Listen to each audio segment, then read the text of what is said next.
welcome back to Cracking the Cryptic, where today we're back on normal Sudoku and a recent puzzle from Nickly.com, which caused a lot of trouble. So in fact we reviewed the last difficult Sudoku that they published, and that was monstrously hard. This one isn't monstrously hard, but a lot of very good solvers, by whom I mean World Championship level solvers, took well over 10 minutes on this puzzle, and given that it's completely normal Sudoku, that's very, very unusual indeed. So again, I think Hideaki Joe was sort of 16 minutes for the puzzle, and yeah, that means it's hard.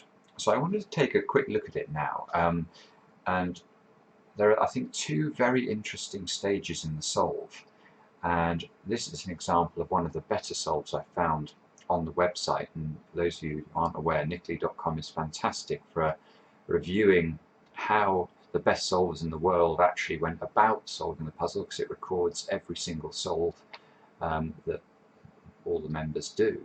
And then you're free to open them and go through them. So this is somebody called Watta, that's their pseudonym, W-A-T-T-A, so give credit where it's due. It's a very fine piece of Sudoku solving. So let's just step through. First thing they do is to place a 2 here. Okay, well, I think we can all see how they've managed to do that. The 2 here, the 2 here, the 2 here. That gives this 2 here. And then they find the 4 here, again, completely straightforward Sudoku. And then a 2 in this position. Now this is slightly subtler, and the way they've got to this is they've looked at the interaction of 2's on this cell, or this 3x3 block. You can see this 2 here means there's no 2 in these positions. This 2 here means there's no 2's down this side either. So there is a 2 in one of these 2 cells. Now that therefore means if we now go over here, the 2 is forced into the bottom row, and it can't be in this position here because of this 2. So that, that's quite a nice piece of solving. They've done that without any notation. They've just spotted that. I'm going to come on to the really clever part of the first bit of the solve now, and I'd encourage you to have a look at the bottom, the bottom part of the grid, and see if you can spot anything interesting. There's a really instructive piece of Sudoku solving coming up, and it relies on you noticing there's a particular pattern going on with the numbers 3, 6 and 8. And so again, do pause the video, have a look at the pattern of 3, 6 and 8 and see if you can spot how to make progress using that pattern. Now if we look at the 3, 6 and 8 here, you can see that's ruling out 3, 6 and 8 in any of these 3 cells. We have a 6 here, but we have a 3 and 8 in the central column as well. Now that means that this particular cell here can also not be a 3, 6 or an 8. But now there are only 3 open cells left in row 7. That's this cell, and this cell, that can contain these 3 digits, because we've ruled them out of 4 of the cells directly, and there's already a 2 and a 7 in the other cells. So in fact, and what a spots here is that there is a 3, 6, 8 triple along there, which is really rather beautiful. And I think to spot that very quickly in the solve is incredibly impressive. It's not something I think most people, the way most people train themselves to do Sudoku is to, to go through the numbers, go through the numbers 1, 2, 3, 4, and try and find things that way. This is a far more intuitive way of solving, and I think it's brilliant. Now what that allows him to do is to have a look at column 8 now, and this 4, and that's going to allow him to place a 4 here, which he immediately does. Gets the 4 here. So this 4 is forced because of this 4 and this 4. This 4 here now is forcing a 4 upwards. So again, that this 4 is now a given.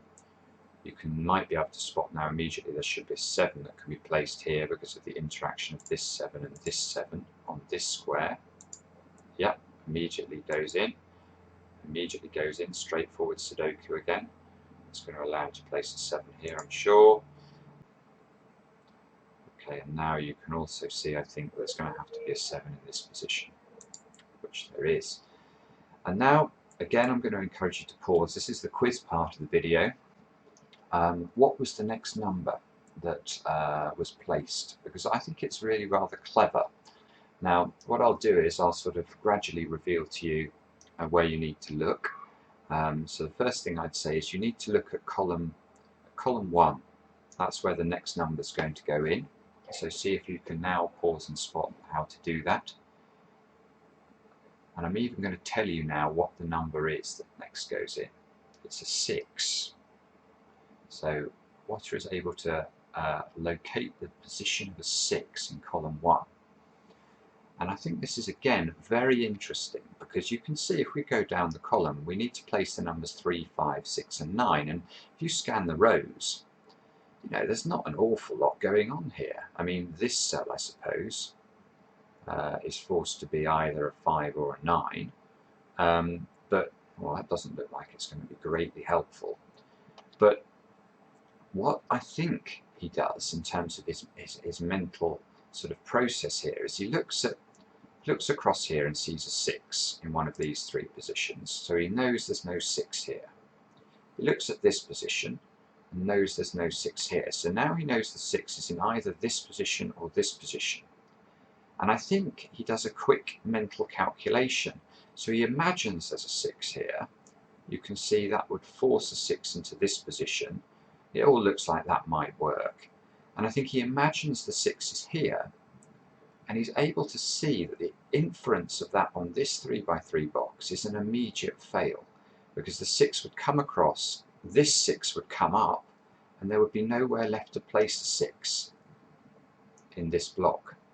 So that allows him to place a 6 here as his next step. And from there the solve becomes actually relatively easy, because you can immediately then place the 6 here, and that's going to give you a 7 here, etc, etc. So I don't want to go on too long, just a quick video today highlighting a couple of quite interesting techniques used by an expert solver. I think Watta was done in 7 minutes for the puzzle, which is easily in the top 10 solves on the site for this particular Sudoku, and seriously impressive, especially as it was done logically. There was no bifurcation here. This was done